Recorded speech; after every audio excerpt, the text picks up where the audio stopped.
What's up, everybody? Welcome to Podcast Now. I'm Alex, and in this video, I want to talk about one specific sequence in Scream 6. I've talked a lot about this in the live streams, but I promised to make a video, make sure I just get every single thought I have into the video, talking about Mindy's The Subway Train sequence. And I'm going to talk, there's a lot of good here. I do want to talk about it, but I want to talk about how it frustrates me. And we've talked about it in live streams. I think if I were to rank some of the biggest issues with this movie, this would actually be maybe number one. I think the idea of being afraid to kill off survivors is maybe something, and I do actually want to talk about what Matt and Tyler have said, but I think this is part of it, right? It's not necessarily the being afraid to kill somebody off, but it's the idea of, does this scene even make any sense? One final thing I want to say before we start talking, very specifically about this scene.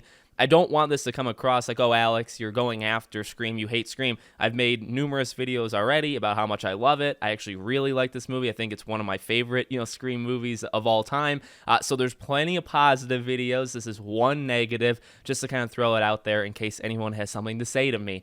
All right. Again, I think there's a lot of good here. I think in terms of like the cinematography, I love it. I love the spookiness. It didn't get me, and maybe that's because the TV spot, or I guess the teaser trailer being the first thing, right? This is the first sequence that we saw, and we already, through incredible detective work by all of us combined, we kind of knew Mindy would be separated, right? We can kind of tell from that first teaser trailer when Sam's saying, guys, and you see Ghostface, it's not, and when they grab Mindy and you shove her back, it's not the same thing. They're not on the same train, cart. They're kind of split off. So a couple things obviously didn't catch me by surprise. I guess the biggest thing that probably caught me by surprise was that Ghostface that was kind of booking it towards the exit, maybe had, to make a quick exit to go somewhere, and Danny steps in front of Sam. I talked about that before in terms of a very big positive with Danny's character. I love that. The fact that, that is what sold me 100%. I kind of believed he was fine anyway, but that scene in particular, I was like, all right, he's good. He stepped in the line of fire. He was ready to get stabbed or whatever was about to happen if Ghostface attacked,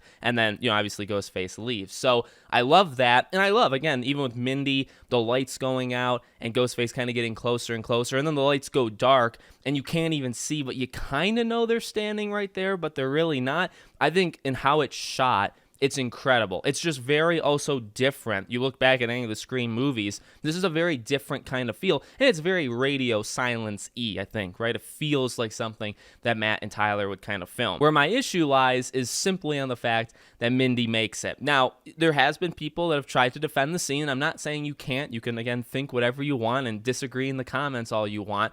Where I come from, and I've said this in the live stream, but to put it here just for all eyes, for all time, what I don't get about it is there's a difference between us as an audience and then the film itself, right? So us as an audience, we need to see Mindy because Mindy is a fictional character as part of this core cast, and she's a main character. And so when they get separated, you have to see what happens to her too. You can't literally leave it and just pretend like it's not there, because as a film, as us watching it, you need to see that. Whereas I would say from the movie itself, right, the fictional franchise, well, actually real in terms of what they believe, right, Scream being real, they're in New York City, you actually don't need to see it. So I think that immediately makes it really difficult to determine like what you should actually do, because if it was the movie itself, it was the real world that the movie is set in, you don't actually need to see what happens to Mindy and Ethan in that scene. Now, why do I bring this up? Well, this carries over into kind of point 2 or point 1B. When Mindy doesn't die here, why doesn't she die? Now, I haven't heard any specifics yet, right? I have heard Matt and Tyler talk about their non-willingness to kill anybody in this film. And like I said, we'll bring that up probably in a second. But I haven't heard anything specifically on why they wanted to do maybe even like a fake out death with Chad or not killing Mindy in that scene. So how I read it is the only reason that scene happens, besides making it like a different kind of horror thing, like I actually think that may have driven it, right? What's a cool scene? We can put this in the trailer. I do think directors and filmmakers, even writers, I think you kind of have to think about that, right? What are these big scenes that we know are going to get people? Well, what about this thing where lights are flashing on and off? Like, this would be pretty cool. What if we showed all these Halloween costumes and Ghostface was one of them? I think that took a large amount of the reason of why these scenes even happen, to be flat out honest. And that's okay. That's okay. But like the end result needs to work as well. And so what you get is Mindy doesn't die, but why doesn't she die? Well, I firmly believe it's to make Ethan innocent in that moment. It's to make, and it's, Mindy has a couple cool lines where it's like, damn it, like I missed it again, like she didn't get it right again. Like there's some funny stuff there, even as she's kind of like bleeding out, right? But the idea is Ethan's good. Because Ethan was there the whole time. Ethan was staring at her kind of odd, and now we kind of know, right? Maybe he's just trying to keep his eye on her, right? Make sure that she sees him, he sees her. But in that moment, he's there to look, and he's there just to kind of watch her, and it makes us say, okay, now I believed Ethan was the killer from like 2 months ago, so it didn't really change my mind. But it's to make you believe as a casual audience that Ethan can't be the killer, because obviously somebody stabbed her while Ethan was right there. The issue with this, of course, is again that difference between a movie and it being like the world that they believe is real, and then also us as viewers of it, because you don't actually need Ethan to be innocent or guilty in that scene. After that scene, the only time anything there is mentioned, I believe, is maybe Chad saying there, or maybe Tara says it to Kirby, like they're 5 minutes away. So you imagine somebody did text, and maybe that was Ethan, and maybe that's kind of like a little glaring thing where it's like, if you think about it, did Ethan text them? Because there's no way Mindy texted them and said, we're 5 minutes away, because she's bleeding and the paramedics are taking her. So maybe he took her phone, or she just didn't think to message them, and Ethan did message and says, hey, we're 5 minutes back. I don't actually get that scene. But besides that, the only other thing is they go into the shrine, and there's no way in there besides that kill box that Kirby mentions, and no, you don't see anybody actually go through there, right? You would imagine Bailey finds a way around it, but nothing's ever talked about until actually Sam, I guess, thinks Mindy is the third killer, which was also kind of weird. But that's it. That's it. So I guess what I'm saying is, from the point that you think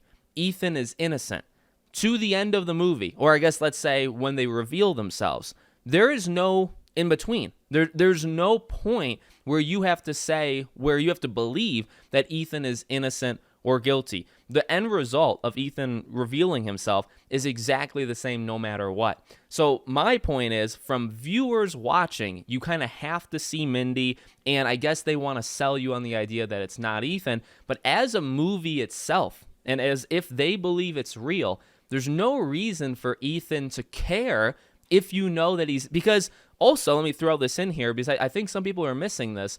When Bailey talks about what the plan is after Sam and Tara, he directly mentions going to the hospital and making sure Mindy and Gale don't pull through. Now, when I hear that, and I could maybe be reading it wrong, so you can let me know, but how I read that, they were supposed to die, right? That was the idea, because if they're going to the hospital to make sure that they die, well, then why wouldn't you just kill them in the first place? You could say, well, again, like an alibi, but well, if Mindy's supposed to give Ethan an alibi and say, well, no, Ethan's good, he was with me on the train, but if you kill her, well, then doesn't that eliminate the alibi? Gale doesn't have any reason to have an alibi, and lumping those two in together, I think means something, because Gale, it doesn't matter. Gale, the idea was just to kill her off, right? And for all we know, and in fact, it's the way the movie presented it, Quinn was like seconds away from killing Gale. If Sam doesn't come in to stop Quinn and shoot, and again, it's that Ghostface, but it is Quinn who's doing it. If Sam doesn't shoot and Ghostface runs away, Gale's dead. Like she finishes Gale, stabs her in the face, whatever. Gale is dead there. So the plan was to kill her.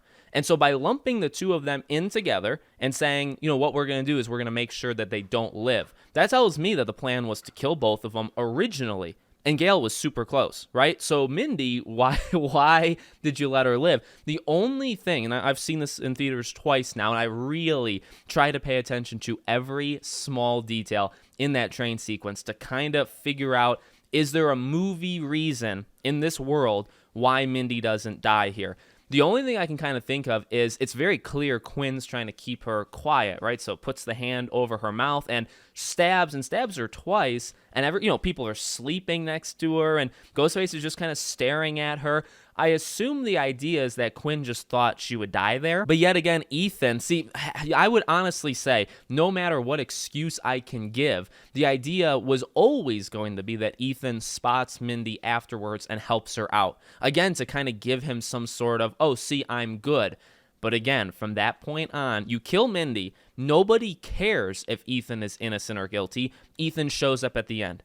There's no loose ties. There's no nothing that stops Ethan from doing anything, right? That's what I cannot get around in this film. There's no reason for Mindy to say, oh, Ethan's good. He was with me. He saw me get stabbed, actually, and he helped me off the train. There's no reason for that, especially if you're going to kill her off. Now, if the point was for Mindy to stay alive and for all the Ghostfaces to obviously get away with the plan, maybe that makes more sense, right? Now, you'd have to be like, well, you'd have to then sell Mindy on the idea that Sam did this. See, that's another issue, and that's why I think you have to kill Mindy and Gale, right? So say Ghostfaces all kill Sam and Tara. When that's over and Mindy survives, the point is to leave her alive now, right? We're going to switch it. Well, you have to go to Mindy and then tell her, as Ethan, you have to go to her and say, yeah, Sam was actually Ghostface all along, and she killed her sister, and she killed Chad and all this stuff. And you have to expect that Mindy believes that in order for this plan to work. And there's no way, right? That's why you have to take her out. So I know a super long way of going about this, but again, I want to talk about every single detail. It just doesn't make sense. At the end of the day, it's literally as simple, and the directors have said it. They wanted the core four to live. The idea going into this movie, and I think it was more than the core four, I think the way that they said it, they were fully knowing that everybody was going to live. I don't love that. Let me just throw this in here in this video. I think it's timely. I don't love that, considering they kill Dewey, they kill a Wes Craven character in 5 to up the stakes, and then they kind of get too scared to kill their own characters, any of them, in 6. I don't love that mentality at all. They leaned into it, right, that it's like a feel-good movie. I think that's fine, but I don't really think you can kind of pick and choose when to kill one of the most, recognizable, one of the fan favorite characters one movie ago in your movie. And then the next movie, you say, you know what? We got 7 survivors. We're going to leave with 7. We're not killing a single one of them, including our own. I don't really think you can pick and choose obviously you can because they did, but I don't love that. So at the end of the day, that's what it comes down to. The scene itself doesn't make sense. There's no reason to leave Mindy alive there, killing her. Now, maybe you're afraid that other people see you, but I mean, you stabbed her twice already, right? So to carve her up, carve her open, in the train, nobody's going to see that. Lights are still kind of going in and out. When the doors open, then you just book it, right? So I don't think there's a in-movie reason why that happened. I think it's just simply they wanted the scary thing. They wanted the jumps. They wanted the lights flickering. So they wanted that kind of atmosphere. They wanted to put one of the characters that they really like and they expect us to like, which I do, in danger. And that's it. That was the point. And then to kind of make sure that she lives after it. But it doesn't actually make sense in the context. So let me know if you guys agree, if you guys disagree. I think people are on my side here, but you never know with the internet. Make sure you're all subscribed, bell icon turned on. If you want to join our Discord or check out any of my other YouTube channels, all the links are in the description below. Thank you guys for watching, and I'll see you all on the next one.